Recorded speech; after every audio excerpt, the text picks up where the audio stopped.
Hello বন্ধুরা, আমরা চলে এসেছি নতুন আরেকটা ভিডিও নিয়ে। আমি সিদ্ধার্থ। তো বন্ধুরা, আপনারা কেমন আছেন? আশা করছি আপনারা খুব খুব খুব ভালো আছেন। আমি রিনি, আর আপনারা দেখছেন ইন্ডিয়ান কাপল রিয়াকশন প্রো। আর আজ যে ভিডিওটা আমরা দেখব সেটা খুবই ইন্টারেস্টিং ভিডিও।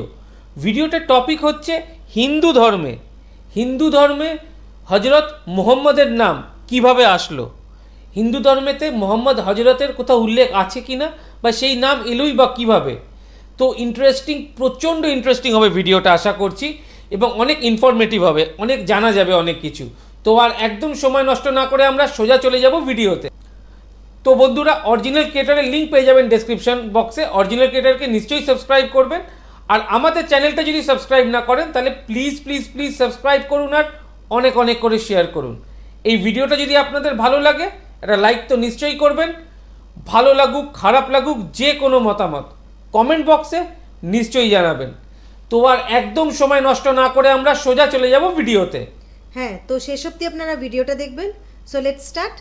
ওকে। Audio Jungle.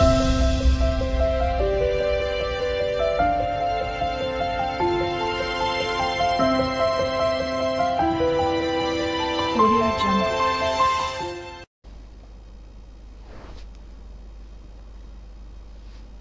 بسم الله الرحمن الرحيم বিশ্বজগতের মাঝে এই পৃথিবী মহান রব্বুল আলামিনের এক অসাধারণ সৃষ্টি।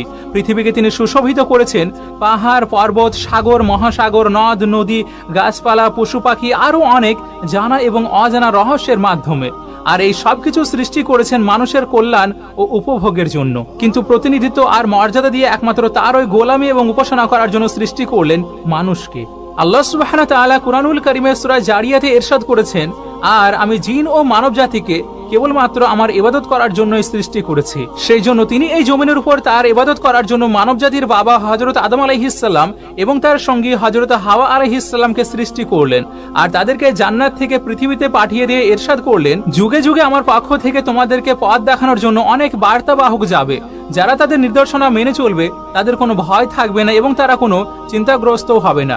এরপর যতদিন হযরত আদম আলাইহিস সালাম এই পৃথিবীতে জীবিত থাকলেন ততদিন পর্যন্ত নবুয়ত এবং খেলাফতের দায়িত্ব পালন করে চলে গেলেন।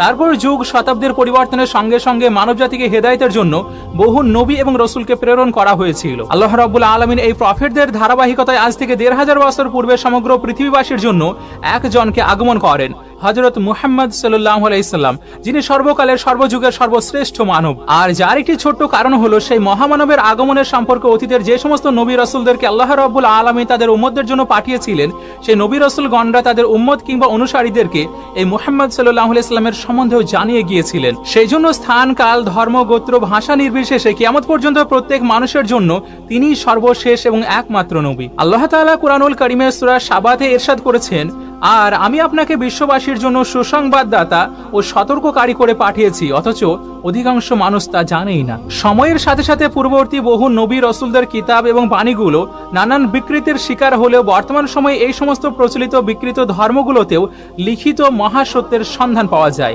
বিকৃত ধর্ম ছাড়াও মানুষের কল্পনাকৃত যে সমস্ত ধর্ম, সেগুলিতেও হযরত মুহাম্মদ সাল্লাল্লাহু আলাইহি সাল্লামের নবী হওয়ার প্রমাণ পাওয়া গিয়েছে। তো এবার এখানে আপনাদেরকে জানিয়ে রাখি যে কোনো বই কিংবা গ্রন্থে খুবই সামান্য পরিমাণ সত্য বচন অথবা সত্য উক্তি পাওয়া গেলে সেই গ্রন্থ কিংবা বইয়ের সঠিক তথ্যের প্রমাণ বহন করে না, কিন্তু এক সৃষ্টিকর্তা মহান রব্বুল আলামিন এবং তার রাসূল সাল্লাল্লাহু আলাইহি সাল্লামের নিদর্শন এই সমস্ত বিকৃত ও মানবরচিত বইগুলোতেও পাওয়া যাওয়া সত্যি এটি আল্লাহ তাআলার অসীম কুদরতেরই নিদর্শন। আল্লাহ রাব্বুল আলামিন সূরা আল আনামে ইরশাদ করেছেন, আর তার কাছে আছে অদৃশ্যের কুঞ্জ, তিনি ছাড়া অন্য কেউ তা জানে না। স্থলে ও জলে যা কিছু আছে সে সম্পর্কেও তিনি অবহিত। কোনো গাছের উপর এমন কোনো শস্য দানা অথবা আর্দ্র বা শুষ্ক এমন কোনো জিনিস নেই যা এক উন্মুক্ত কিতাবে লিপিবদ্ধ নেই।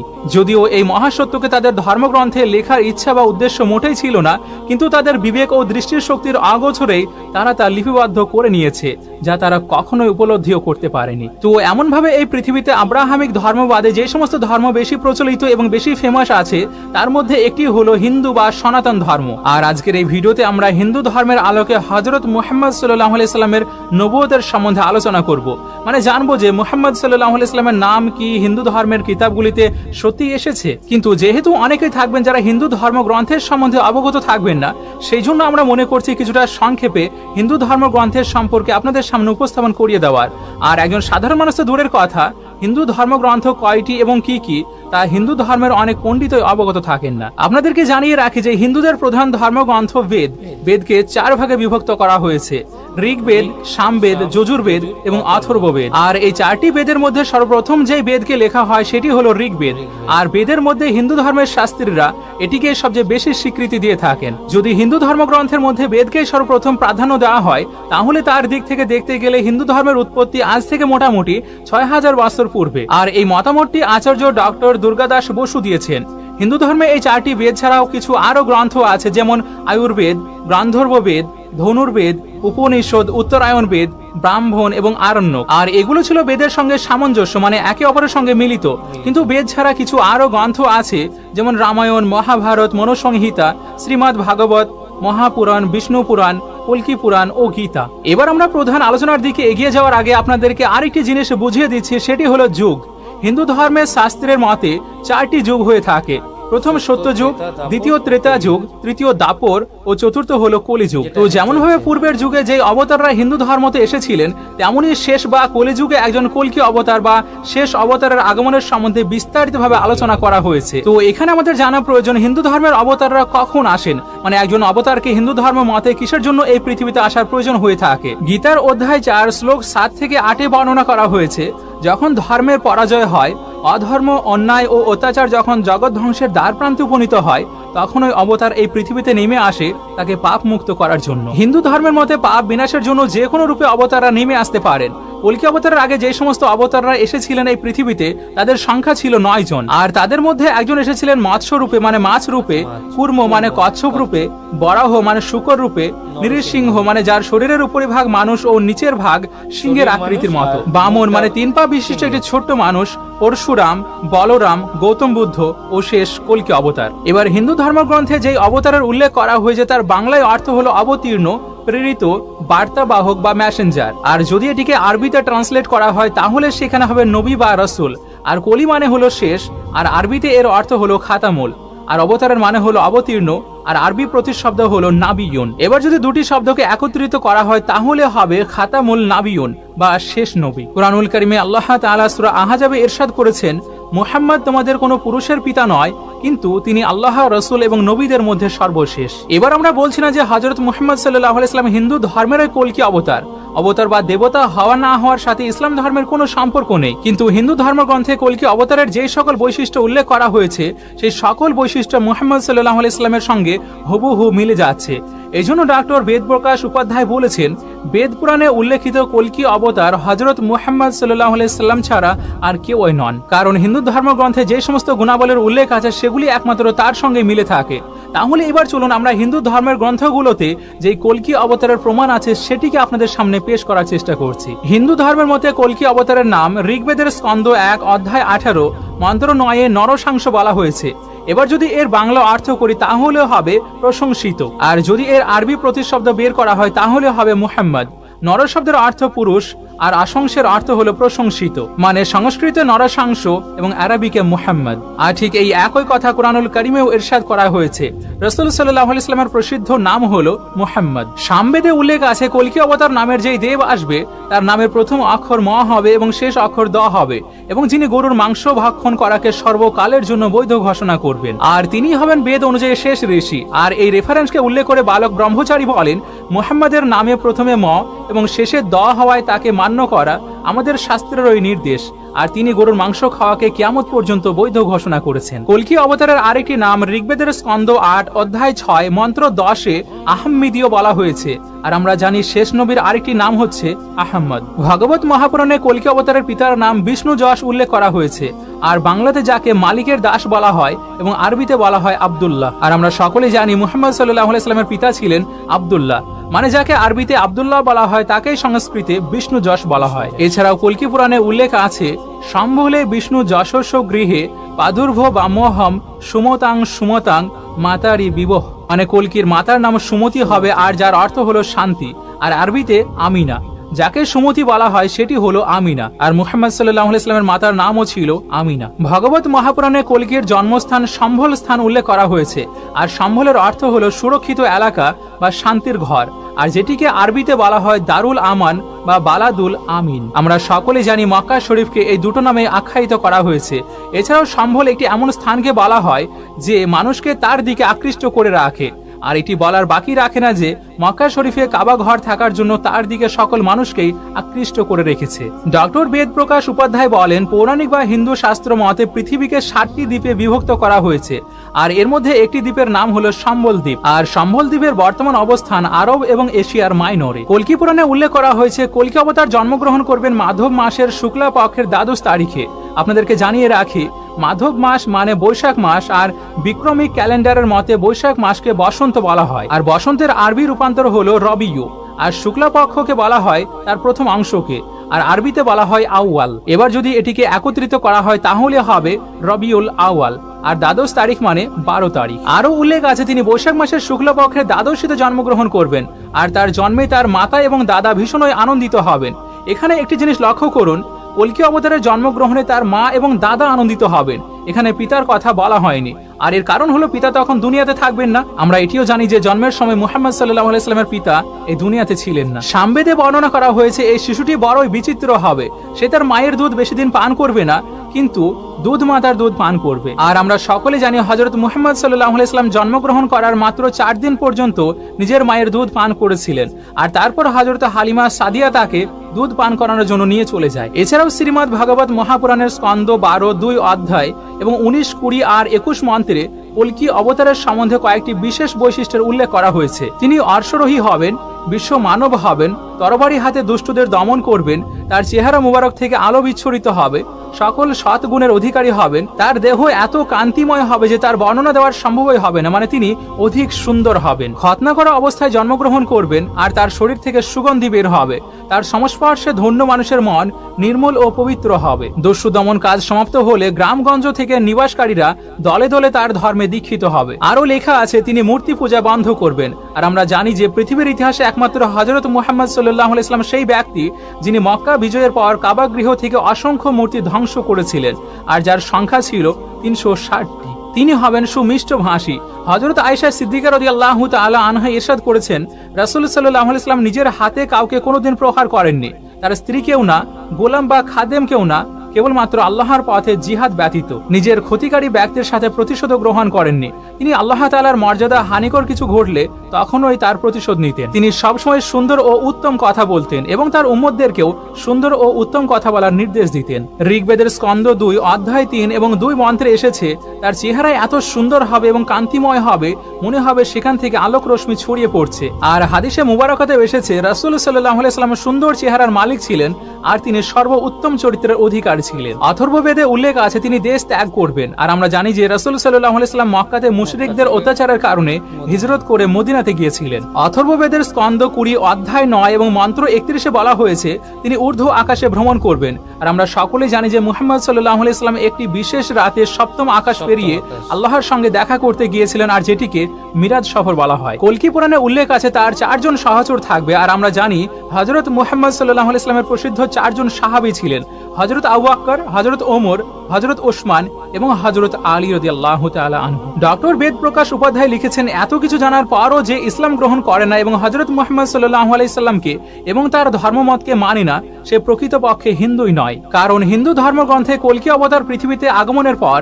তাকে ও তার ধর্মমতকে মানতে বলা হয়েছে। সুতরাং যে সমস্ত হিন্দু নিজ ধর্মগ্রন্থের উপর বিশ্বাস রাখে তারা অবশ্যই মুহাম্মদ সাল্লাল্লাহু আলাইহি সাল্লামকে মেনে নেবে। কিন্তু যদি কোনো ব্যক্তি এত কিছু জানার পরও তাকে না মেনে মৃত্যুবরণ করে, তাহলে তাকে নরকের আগুনে তো জ্বলতে হবেই, আর সে কখনোই সৃষ্টিকর্তার দর্শনও পাবে না। এছাড়াও আল্লাহ উপনিষদে আল্লাহ, রাসূল এবং মুহাম্মদ এই 3টি শব্দকে মিলিয়ে যে শ্লোক লেখা হয়েছে সেখান থেকে স্পষ্ট বোঝা যায় যে আল্লাহ সর্বশ্রেষ্ঠ এবং মুহাম্মদ সাল্লাল্লাহু আলাইহি সাল্লাম তার ওই রাসূল। আর সেই শ্লোকটি হলো, হোতারমিন্দ্র মহা সুরিন্দ্রাহ অল্ল জ্যৈষ্ঠং শ্রেষ্ঠং পরমং ব্রাহ্মণং অল্লাম অল্লাহ রাসূল মুহাম্মদ রকং বরস্য আল্লাহ আল্লাম আদাল্লাং বুকুমেকং আল্লাহ বুকল্লান লিরক্ষত কমহ।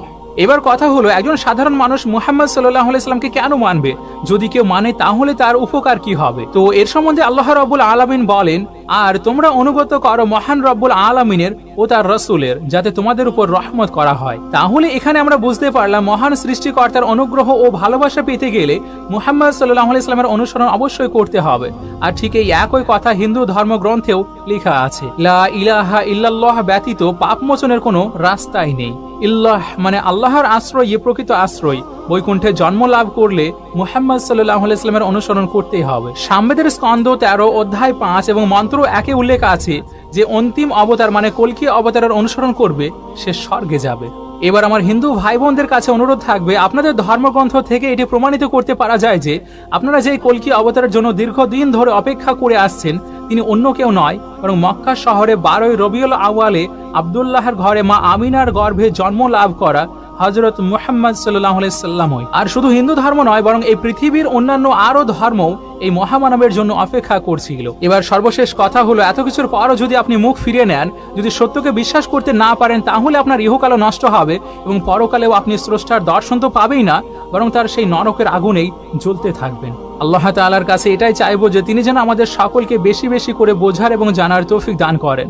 আর যাদের কাছে এখনো ঈমানের দাওয়াত পৌঁছায়নি তাদের কাছেও যেন এই ভিডিওটিকে ঈমানের দাওয়াত পৌঁছানোর মাধ্যম বানিয়ে দেন। আমিন সুম্মা আমিন। অপূর্ব সুন্দর একটা ভিডিও এবং প্রচণ্ড ইনফরমেটিভ, মানে এত সুন্দর পুরো জিনিসটা ব্যাখ্যা করলেন এবং ভিডিওটা এত সুন্দরভাবে তৈরি করেছেন এবং প্রত্যেকটা বেদ বা কল্কি পুরাণের যে শ্লোকগুলো আছে সেগুলো তুলে ধরে প্রত্যেকটা নামের বিশ্লেষণ করে, প্রত্যেকটা কথার অর্থ বিশ্লেষণ করে, সংস্কৃত থেকে সেটার আরবি কি মানে হয় সেখানেই উনি বলেননি।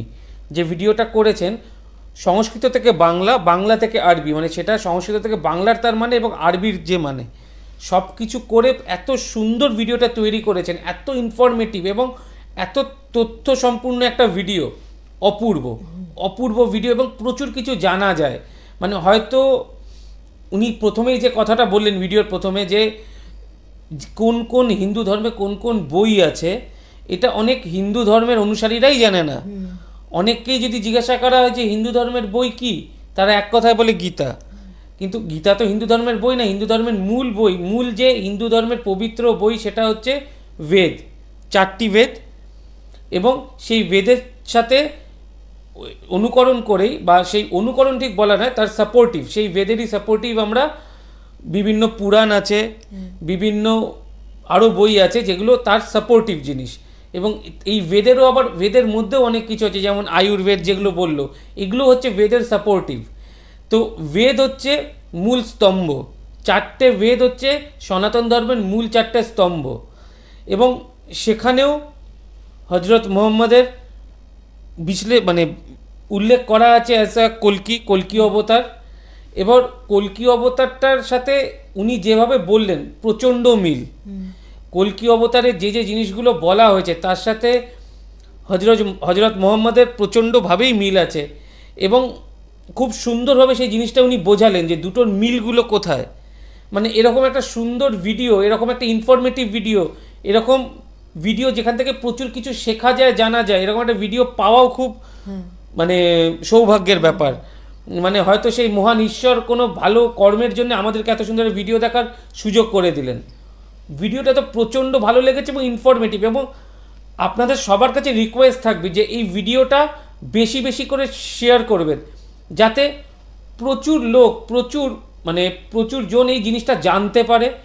এবং আপনারা যেরকম এই ভিডিওটা শেয়ার করবেন, সেরকম যারা নন মুসলিম আছে, যারা সনাতন ধর্মী আছে বা যারা অন্য ধর্মের আছে, তাদের কাছেও শেয়ার করবেন, যাতে জিনিসটা তাদের কাছে অবধি পৌঁছায়।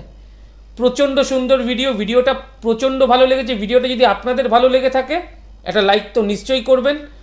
ভালো লাগুক খারাপ লাগুক যে কোনো মতামত কমেন্ট বক্সে নিশ্চয়ই জানাবেন। আর আমাদের চ্যানেলটা সাবস্ক্রাইব না করলে প্লিজ প্লিজ প্লিজ সাবস্ক্রাইব করুন আর অনেক অনেক করে শেয়ার করুন। Thank you.